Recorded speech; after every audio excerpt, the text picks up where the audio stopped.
For 20 years, the Miami Heat has been a staple in the South Florida community. It was a franchise built from scratch. Something big was happening in Miami. 4 men had one dream. If it wasn't for Ted Arison's money and commitment to Miami, there wouldn't be a Heat. It was a dream that caught fire. The Miami Heat select Ron Seikaly. Sparked by a tenacious young team. Let's go now! Relive a spectacular opening night. It was sold out. People loved it. It was a place to be seen. Miami's newest franchise was embraced by the city, and even though they struggled out of the gate, the fans never left their side. It was the true honeymoon period. Step into a time machine and get an exclusive look into Miami Heat's inaugural season. 2 seconds, 1 second. Sparrow jumps out on its way. Sparrow got it! Miami wins!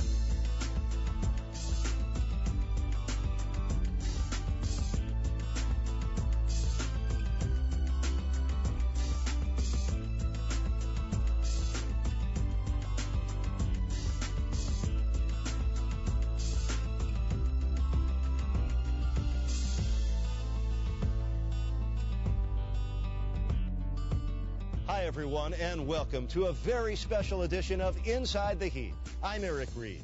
This 2007-2008 season marks the 20th anniversary of the Miami Heat. So this is our opportunity to honor and reflect on 2 decades of Heat basketball and tell the story of how a professional basketball team helped rejuvenate a city. Where do we begin? How about before it all came true? Long before there was Shaq and Wade, there was a dream of what downtown Miami could be and how the NBA could help make that happen. There were men with vision and passion who made sure it did. One man mattered more than all the rest. Ted Arison. He will always be the patriarch of the organization, for without him, the Miami Heat may not have happened. In the early 1980s, Miami was a very different city than it is today. It was a city in transition, looking to restore its reputation and reinvent itself. At that time, the lifestyle of South Florida, for better and for worse, was depicted nationally on television. A hot place to be for a tourist, but if you lived here and were a sports fan, your local options were limited. Miami was a one-sport town. It was all about the Dolphins. I mean, and it was the only team that was here. It was really a sports drought that we were having. The buzz had started several times about bringing an NBA franchise. The Miami Sports and Exhibition Authority started a committee of people to help us get an NBA franchise, and I was chairman of the committee, and we went up to New York, and we petitioned the league for a team, and they told us to come back when we found some rich guy who could afford to buy it. So we found Ted Arison. By 1986, 4 men, 2 from Tel Aviv and 2 from Brooklyn, had stepped to the forefront and eventually made Miami's NBA dream a reality. Remember the story. Ted Arison was a devout philanthropist to the city of Miami and cared immensely about its growth. The founder of Carnival Cruise Lines was recruited by fellow Tel Aviv native Zev Buffman to be a part of the ownership group.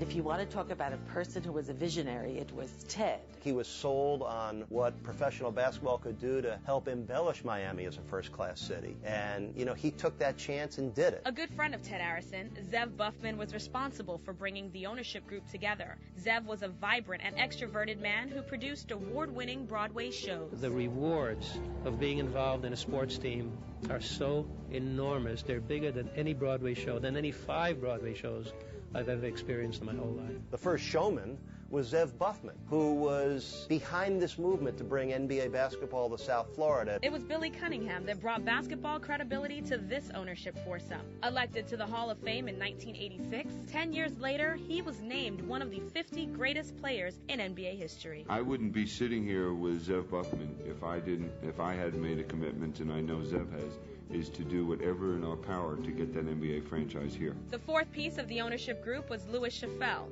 a lifelong friend of Billy Cunningham. He had previous experience in running an NBA franchise. As we all know, Louis was a very tough negotiator. He was a very brilliant businessman. Things just don't happen because of one man or one entity. It's a groundswell of interest that comes about, and everybody wants it.